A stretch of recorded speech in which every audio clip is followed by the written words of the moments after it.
देखिए आपकी life line शानदार है, बिल्कुल सीधी देखिए आ रही है। ये केतु स्थान पर थोड़ा सा रुकी है और ये शुक्र पर घेरा बना रही है।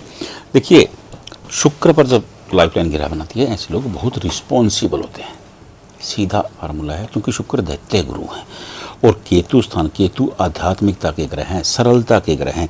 ये इंसान को आध्यात्मिक बना देते हैं, सरल बना देते हैं। देखिए केतु को लेकर के ना समाज में तरह तरह की भ्रांतियाँ हैं, लेकिन केतु क्योंकि आइजलेस हैं, उनको दिखता नहीं है, वो जिस भी ग्रह के साथ होते हैं उसे बलि बना देते हैं। अगर वो किसी क्रूर ग्रह के साथ हैं तो क्रूरता बढ़ जाती है, अगर वो किसी सौम्य ग्रह के साथ हैं, किसी बृहस्पति जैसे ग्रह के साथ हैं, तो बृहस्पति की पावर को बढ़ा देते हैं, वो बलि बन जाते हैं। तो केतु सरलता देते हैं, आध्यात्मिकता देते हैं। अब मैं बात करता हूँ आपकी माइंड लाइन की। देखिए आपकी माइंड लाइन, ये देखिए ये माइंड लाइन आपकी। अब माइंड लाइन और लाइफ लाइन दोनों साथ साथ चली हैं। हालांकि ये गोपूछ बना करके चली हैं। गो को संस्कृति संस्कारों की देवी कहा गया है। ऐसे लोग संस्कारवान होते हैं, लेकिन दोनों साथ चली है, मतलब ऐसे लोग इंट्रोवर्ट होते हैं, अंतर्मुखी होते हैं। वो कोई भी फैसला लेने से पहले सलाह करते हैं, या क्योंकि ये लोग कोई भी फैसला ले सकते हैं, लेकिन बात जब अपनी लाइफ की आती है ना, तब इन्हें सलाह की ज़रूरत पड़ जाती है। और माइंड लाइन बिल्कुल सीधी है, ऐसे लोग सीधे होते हैं, छल कपट से दूर। ये शानदार माइंड लाइन होती है। और आगे आकर के दो मुख भी बना रही है। देखिए दो मुख बनाती है तो ये देखिए हस्तरेखा शास्त्र कहता है कि कोई भी रेखा दो मुख बनाती है तो उसके प्रभाव में 2 गुना वृद्धि हो जाती है। ये आपको शार्प बनाने वाली है। लेकिन एक मुख ना आपकी लिटिल फिंगर की तरफ झुका है। देखिए ऐसे लोगों को जवानी में उलझन आती है, लेकिन इनका बुढ़ापा बड़ा शानदार होता है। अब मैं आपकी माइंड लाइन की बात करता हूँ। आपकी माइंड लाइन देखिए, सॉरी हार्ट लाइन, ये आपकी हार्ट लाइन है। ये छोटे छोटे दीव बना रही है और उसके बाद ये स्पॉट है, बृहस्पति की फिंगर पर चली गई। पहली उंगली जो बृहस्पति की उंगली होती है, ये ज्ञान की उंगली है, बृहस्पति ज्ञान के देवता हैं। और छोटे छोटे ये स्पॉट बनाए हैं, ये छोटे छोटे झटके लगने के इंडिकेशन होते हैं, छोटे छोटे धक्के लगने के इंडिकेशन है, क्योंकि बीच में स्पेस नहीं छोड़ा इन्होंने। अगर स्पेस छोड़ते हैं तो ये बड़ा झटका लगने का होता है, लेकिन स्पेस नहीं छोड़ा तो थोड़ा थोड़ा जो उलझन आती हैं, टेंशन आती हैं, दिल को धक्के लगते हैं, ये उसका इंडिकेशन होता है। और आपकी संतान बहुत नेक रहने वाली है। देखिए क्योंकि रेखा रुक करके शुरू हुई है, ऐसे लोगों की संतान बहुत उत्तम होती है, नेक होती है। और ये मंगल रेखा है। देखिए ये मंगल रेखा बेसिकली लाइफ लाइन की हेल्पिंग लाइन है। ये इंसान को गंभीर बीमारी नहीं होने देती, हादसों से भी बचाती है। इसकी एक विशेषता और भी है, जिनकी हथेली में मंगल रेखा होती है ना, वो अपने परिवार से बहुत प्रेम करते हैं, इसीलिए इसे लव लाइन भी कहा गया है। अब मैं बात करता हूँ आपकी लक लाइन की। देखिए 2 चीज़ें होती हैं, आप पहले समझ लीजिए, क्योंकि आपकी हथेली में दोनों हैं। एक होती है राहु भाग्य रेखा। राहु भाग्य रेखा अचानक धन लाभ देने वाली होती है। आपकी हथेली में अचानक धन लाभ का योग है। और एक होती है राहु रेखा, ये टेंशन देने वाली होती है, परेशानी देने वाली होती है। मैं अभी आपको राहु भाग्य रेखा की, क्योंकि आपकी हथेली में राहु भाग्य रेखा है। देखिए ये आपकी भाग्य रेखा, ये शुरू हुई, ये, और ये भाग्य रेखा ये शुरू हुई, ये देखिए। अब एक भाग्य रेखा लाइफ लाइन से निकली, मतलब इंसान स्वयं सिद्धा है, अपना रास्ता खुद बनाने वाला। और एक राहु स्थान से निकल करके आपकी लक लाइन में समा गई। ये अचानक धन लाभ का योग है, लेकिन थोड़ा सा दूर है, मैं आपको भी थोड़ी देर में बता दूंगा वो। अब ये नीचे देखिए, ये यहाँ पर फिश बनी है। देखिए फिश भगवान के मत्स्य अवतार का निशान होता है। ये जहाँ भी विराजमान होती है वहाँ के प्रभाव में 12 गुना वृद्धि कर देती है। ये आपका कर्म भाव है, ये आपका धन भाव है। यहाँ पर फिश विराजमान है, मतलब ये आपको बहुत गजब का धन लाभ देने वाली है, लेकिन ये आपकी हार्ट लाइन से नीचे है। जब हम आप हार्ट लाइन पर आते हैं तो एज होती है 53.7, तो ये 55 के बाद, मुझे 56 के बाद ज़्यादा एक्टिव नज़र आ रही है। आपको खूब धन लाभ होने वाला है, लेकिन उससे पहले राहु रेखाएं आपको उलझन में डालेंगी। मैं अभी आपके पास राहु रेखाओं का विवरण बताता हूँ आपको। देखिए ये राहु लाइन्स हैं, आप ध्यान से देखते जाइएगा। मैं बना रहा हूँ आपकी हथेली में ना, आप अपनी हथेली में मिलाकर देखते रहिएगा। ये राहु लाइन्स है, देखिए। और एक राहु लाइन ये है। राहु लाइन टेंशन देती हैं, परेशानी देती हैं, बना बनाया काम बिगाड़ती हैं, भ्रम पैदा करती हैं, कंफ्यूज करती हैं, कलह करवा देती हैं, कर चढ़ा देती हैं। चलते काम को रोक देंगी, अचानक से ब्रेक लग जाएगा, जैसे किसी गाड़ी का ब्रेक फंस जाता है ना, तो ऐसा ब्रेक फंस जाता है। तो ये वो वाला काम करती हैं, लेकिन ये फ़ायदा भी देती हैं। फ़ायदा मैं आपको बाद में बताऊंगा। मैं पहले आपकी तिथि में देख रहा हूँ, जो ये पहली राहु लाइन है ये 25-24 के आसपास ही है, फिर ये 32 के आसपास है, एक रेखा 38 के आसपास है, फिर एक रेखा 44 के आसपास है, एक रेखा 48 के आसपास है। तो देखिए ये एक राहु लाइन का जो असर है ना 18 से 24 महीने ज़्यादा रहता है, उसके बाद धीरे धीरे ख़त्म हो जाता है।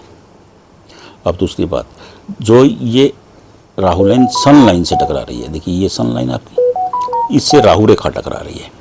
अब ये क्या है, ये जो राहु रेखा जिसे मैं कह रहा हूँ ना, ये मूल रूप से आपके अंगूठे के नीचे से निकल करके आई है। अब देखिएगा, आपको दिखाई देगा, ये मंगल का स्थान है, ये मूल रूप से मंगल रेखा है, लेकिन जब ये यहाँ से गुजरती है, ये राहु का स्थान है, तो ये राहु रेखा बन जाती है। अगर ये राहु के स्थान को छोड़ करके जैसे ये सन लाइन को टकराई है, तो ये सूर्य और मंगल का मिलन हो गया। देखिए सूर्य क्या है, ऐश्वर्य, सुविधाएं, name and fame. Mangal aggression, energy, blood, भूमि, ये मंगल के काम है। अब जब देखिए एक हिंदू मैथोलॉजी का एक चैप्टर और देख लीजिए, जो सूर्य हैं ग्रहों के राजा हैं और मंगल सेनापति हैं, तो जब ये मिलते हैं तो ये लाभ का योग बनाते हैं। तो आपकी हथेली में ये 58 में बम्पर लाभ का योग बना हुआ है। आपका लाइफस्टाइल बड़ा चेंज करने वाला लाभ होगा, ये आपको बड़ा गजब का लाभ मिलेगा। और ये आपकी सूर्य रेखा देखिए, ये नीचे जा करके ये यहाँ छोटी सी फिश बना रही है। हालांकि एक सूर्य वक्री रेखा से उलकट भी कर रही है, लेकिन ये अति उत्तम योग है, लेकिन आपकी हार्ट लाइन से थोड़ा सा नीचे है। अब आपकी हथेली में एक और उत्तम योग बना हुआ है। देखिए ये रेखा ये आई और ये यहाँ से चली गई। देखिए आप अगर नेट चलाते हैं तो नेट पे खोल के देखिएगा। ज्योतिष कहता है जब भी बुध सूर्य के संपर्क में आते हैं, ये देखिए ये बुध है और ये सूर्य है, जब भी बुध क्या है, बुध भाग्य है, वाणी, व्यापार, कारोबार, धन, बुध का काम है। और सूर्य क्या है, ऐश्वर्य, सुविधाएं, नेम एंड फेम। अब हस्तरेखा शास्त्र कहता है, ज्योतिष कहता है कि जब भी बुध सूर्य के संपर्क में आते हैं तो उदय हो जाते हैं, मतलब भाग्य उदय हो जाता है। ऐसा बहुत कम लोगों की हथेली में पाया जाता है। इसे कहा गया है बुद्धादित्य योग। आप नेट पर ढूंढिएगा, बुद्धादित्य योग मतलब बुद्ध का उदय हो जाना, भाग्य का उदय हो जाना। आपकी हथेली में ये भाग्य उदय हो रहा है, लेकिन हार्ट लाइन से नीचे है। हार्ट लाइन पर जब आप आएंगे तो एज होगी 50, तो 53-54 के बाद आपको कुछ भी सोचने की ज़रूरत नहीं है। वैसे भी आपकी हथेली में राजयोग है। देखिए ये देखिए, मैं दिखाता हूँ आपको, जो मैंने ये लाइन बनाई है ना, अभी ये सक्सेस लाइन कहलाती है, और ये थोड़ी सी रुकी है बीच में आके, और आपकी सूर्य रेखा डगमगाई है, ये देखिए। अब हस्तरेखा शास्त्र कहता है कि अगर भाग्य रेखा निर्विघ्न हो और उसमें से एक रेखा निकल करके रिंग फिंगर सूर्य की उंगली पर चली जाए, ऐश्वर्य की उंगली पर, और एक रेखा निकल करके लिटिल फिंगर बुध की उंगली पर चली जाए, तो ये राजयोग होता है। राजयोग का मतलब नेता बनना, चुनाव लड़ना नहीं है। राजयोग का मतलब होता है कि इंसान राजसी जीवन जीता है, उसके पास सुख सुविधाओं के सभी रिसोर्सेज मौजूद रहते हैं। आपकी हथेली में राजयोग बना हुआ है, लेकिन ये राजयोग राहु लाइन के कारण डिस्टर्ब हो गया है, ये उलझन हो गई है। लेकिन जैसे ही आप हार्ट लाइन से नीचे जाएंगे, 52 के बाद नीचे जाएंगे, ये राजयोग एक्टिव स्थिति में है। ये देखिए आपकी हार्ट लाइन, इसके नीचे ये आपकी हार्ट लाइन, इसके नीचे जो रेखाएं हैं ना आपकी, ये संपूर्ण रेखाएं हैं। तो ये शानदार राजयोग है, लेकिन थोड़ा सा उलझन क्रिएट हो गई है। ऊपर ये राजयोग डिस्टर्ब हो गया है। 52 के बाद ये राजयोग एक्टिव स्थिति में है। देखिए मैं आपकी विवाह रेखा को संपूर्ण रूप से नहीं देख पा रहा, लेकिन ऊपरी स्तर देखने पर मुझे ये ठीक लग रही है। अच्छी विवाह रेखा बनी है आपकी, और ये आपकी रिलेशनशिप की जाली है। हालांकि दो रेखाएं कट कर रही हैं, ये उलझन में, परिवार में, दोस्तों में तनातनी के कारण, ऐसा रिलेशन के कारण ऐसा हो जाता है। देखिए ये जो रेखाएं हैं, ये रेखाएं, इन्हें अचीवमेंट लाइन कहा गया है। क्यों कहा गया है? क्योंकि ये शुक्र है और ये मंगल है। शुक्र क्या है? शुक्र पर्सनैलिटी, लग्जरी, प्रेम, वात्सल्य। शुक्र शुक्राचार्य से बने हैं, जो शुक्राचार्य दैत्य गुरु थे। देखिए गुरु तो गुरु होता है, चाहे वो मैथ पढ़ाता हो, चाहे फिजिक्स पढ़ाता हो, चाहे वो हिंदी पढ़ाता हो। गुरु का काम गुरुत्व होता है। और मंगल क्या है? अग्रेशन है। तो जब गुरु और मंगल का मिलन होता है तो इसे अचीवमेंट, बंदा नई अचीवमेंट प्राप्त करता है, लेकिन राहु लाइन के कारण आपकी अचीवमेंट थोड़ी डिस्टर्ब हैं।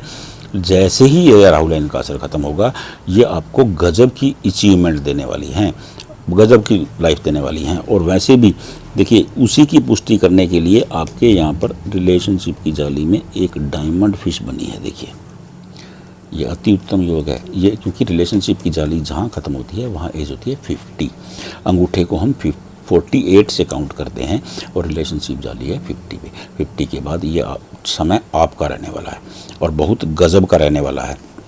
हालांकि ये रेखाएं आपकी हथेली में निकली हैं, ये देखिए, ये क्या है? That's the part of चंद्रवल्या।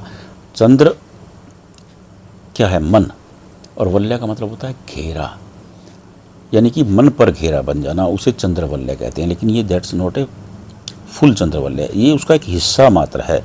हस्तरेखा शास्त्र भी कहता है कि चंद्रवल्या जितना छोटा हो, टूटा हो, खंडित हो, ऐसी जो टेंशन होती है वो निर्मूल साबित हो जाती है। ये इंसान की टेंशन को प्रदर्शित करती हैं। और ये आपके मणिबंध अच्छा बना है। मणिबंध शुरुआत अच्छी है, लेकिन बीच में थोड़ा सा कमज़ोर हो गया, लेकिन आगे जा कर के फिर ये शानदार हो रहा है। तो टेंशन नहीं लेना, लाइफ बड़ी मस्त रहने वाली है। हाँ, हालांकि थोड़ा सा राहु लाइन आपको डिस्टर्ब करेंगी, थोड़ा सा उलझन क्रिएट करेंगी, लेकिन आप राहु लाइन का एक काम कीजिएगा, जिस भी आप धार्मिक स्थल पे जाते हैं, जहाँ भी जोत जल रही हो, वहाँ एक बंद माचिस खोलिएगा ना मत उस बंद माचिस को। ये लाल किताब में कहा गया है, लाल किताब का टोटका है ये। माचिस जहाँ जोत जल रही है वहाँ 2 माचिस छोड़ के आ जाइएगा, बस। आपने उन माचिस को खोल के यूज़ नहीं करना है।